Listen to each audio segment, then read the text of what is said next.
Ok, je fais ce vocal dans le but de vous partager un truc qui est hyper important dans vos appels de vente que vous devez absolument inclure. J'en ai déjà parlé dans des vidéos, mais je souhaite faire un vocal dédié à ce principe-là. Beaucoup pensent que des appels de vente, ça se déroule de cette façon, c'est-à-dire que le prospect, il arrive dans l'appel, vous lui pitchez votre offre, il voit s'il veut démarrer ou non, il a des objections, vous traitez les objections et peut-être ça fait un closing. Ça ne fonctionne jamais comme ça, peu importe les niches, peu importe que vous fassiez du B2C ou du B2B, ça ne fonctionne pas comme ça.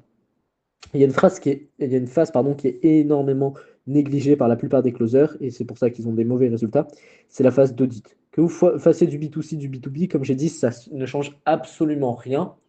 Ce qui fait que vous allez avoir confiance en une personne, c'est un, oui, l'énergie qu'elle dégage, c'est aussi le système de persuasion, tout ce qui est contenu, etc. Ça peut bien évidemment faciliter. Mais si vous avez un système de persuasion, mais que vous êtes mauvais en appel et que vous incluez pas la phase d'audit, ça ne va servir à rien. Par contre, si vous faites système de persuasion plus ce que je vais dire là, via la phase audit, ça va être ultra puissant. Donc la phase audit, ça consiste à pointer précisément les problèmes de la personne. En fait, c'est vraiment comprendre en détail qu'est-ce qui fait qu'elle est là, la personne, qu'est-ce qui la bloque dans l'atteinte de son objectif, et de votre côté, pour avoir une vision claire, pour savoir si oui ou non vous pouvez l'aider.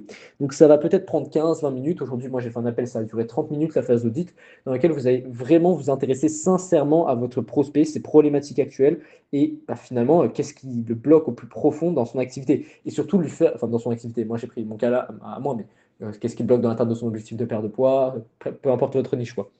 Et, ouais, c'est ça. En fait, vu que vous êtes un expert, il vient sur un appel pour avoir le point de vue de votre œil d'expert. Il vient pas pour ressortir avec les mêmes mentalités, la même mentalité, les mêmes paradigmes, etc., qu'il avait en entrant dans l'appel. Sinon, il n'a aucune raison derrière de faire appel à vous. Donc, ce qu'il attend, c'est que, ça vient de son inconscient, ça, c'est que il arrive dans un appel, il a un certain système de croyances, certaines choses qui le bloquent actuellement dans sa vie, et il sort de l'appel, il a des nouvelles croyances, il sait exactement ce qu'il peut faire pour résoudre sa situation. Et j'insiste bien sur ce qu'il peut faire et pas ce qu'il doit faire. Si vous lui donnez le comment, ce qu'il doit faire, il n'aura aucune raison de finalement se faire coacher par vous et vouloir démarrer une solution avec vous.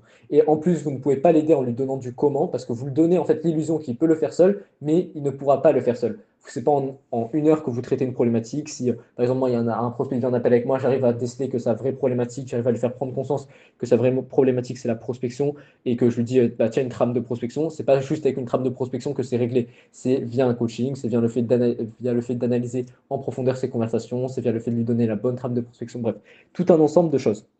Donc tout ça pour dire que si vous donnez du comment durant la phase d'audit, vous n'aidez pas votre prospect. Vous devez pointer ces problématiques profondes à un niveau dont même lui n'avait pas conscience, puis entrevoir une solution via votre coaching, vous.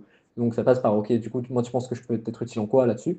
Mais en fait, vous ne devez pas faire la phase d'audit dans une intention de vendre derrière. Vous devez faire, parce que sinon vous n'allez pas être focus sur votre prospect, et vous allez dépenser votre énergie ailleurs. Vous devez vraiment vous focus sur, ok, je me concentre sur mon prospect, j'essaye de comprendre quelles sont ses problématiques actuelles et on verra la solution dans un second temps si j'en ai une pour lui.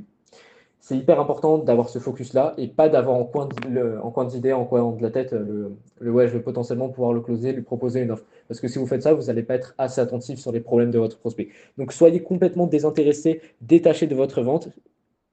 Retenez que vous avez vraiment un humain face à vous, quoi, qui veut, un humain qui ne souhaite que résoudre ses problématiques et qui ne souhaite qu'être compris et voir des pistes d'amélioration, de solutions. Donc, quand vous allez bien identifier les problèmes de votre prospect, tout naturellement, il va vous identifier comme la bonne personne pour résoudre ce problème. C'est aussi simple que ça et c'est ce que font les meilleurs closers sur le marché aujourd'hui. La phase d'audit est vraiment très importante dans vos appels. Voilà, n'oubliez jamais ça. Et aussi, oubliez votre vente dans vos appels. C'est un truc de fou, ça, comme je le vois de partout chez les débutants.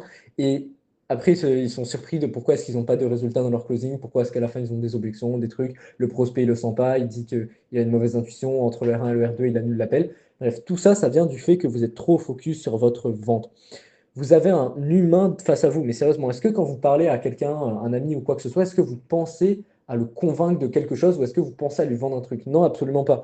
Vous ne réfléchissez même pas à ce que vous allez lui dire, comme ce que moi, là, je réfléchis même pas à ce que je vais dire sur les prochains mots, j'hésite pas, je suis pas stressé et tout, parce que j'ai rien à perdre et j'ai rien à vendre. C'est la même posture que vous devez avoir dans vos appels. Je sais exactement ce par quoi vous passez parce que moi-même, j'ai été dans ce cas-là quand j'ai démarré le closing il y a de ça un an environ, enfin un peu plus de un peu moins d'un an, quoi.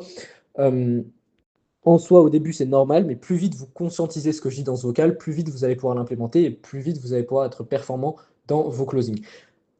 Soyez vraiment dans la posture d'abondance, soyez vraiment dans la posture de, par exemple, quelqu'un qui fait 10, 15, 30 000 euros par mois, c'est pas quelqu'un qui essaye de convaincre absolument un prospect, puisqu'il en a des dizaines chaque mois, il en a certains qui démarrent pas, et pour lui, ça ne change strictement rien d'avoir un virement de plus, un virement de moins. Ce qui signifie qu'il est dans une posture, non pas de je veux que tu démarres, je veux que tu démarres, mais dans une posture de je veux t'aider au maximum. Si tu ne veux pas être aidé, c'est pas mon problème. Donc, soyez vraiment dans ce truc de ouais, ne pas vouloir convaincre à 100% la personne. Si elle veut rester sur sa position, soit c'est son problème, c'est elle qui va rester dans sa situation. Et finalement, le fait de moins vouloir convaincre, ça va donner l'impression au prospect que si lui ne vous suit pas, c'est lui qui va manquer quelque chose. Vous voyez, enfin, de toute façon, c'est tout à fait logique. Si quelqu'un n'essaie pas de vous convaincre, c'est parce qu'il n'a rien à perdre à ça et que c'est vous qui avez plus à perdre. Donc au contraire, moins quelqu'un essaie de vous convaincre, plus vous allez être attiré pour en savoir plus, pour savoir ce qu'il peut proposer. Donc voilà, incarnez déjà la situation de la personne que vous voulez être en termes de chiffre d'affaires dans vos closings. C'est ça qui va justement vous permettre de faire des closings à plusieurs milliers d'euros one shot. Si vous voulez faire 10 000 euros par mois, incarnez quelqu'un qui fait déjà 10 000 euros par mois dans ses closings. Et c'est comme ça que vous allez pouvoir atteindre cet objectif-là. Il ne faut pas attendre de devenir cette personne-là pour pouvoir l'incarner, il faut d'abord l'incarner pour pouvoir la devenir.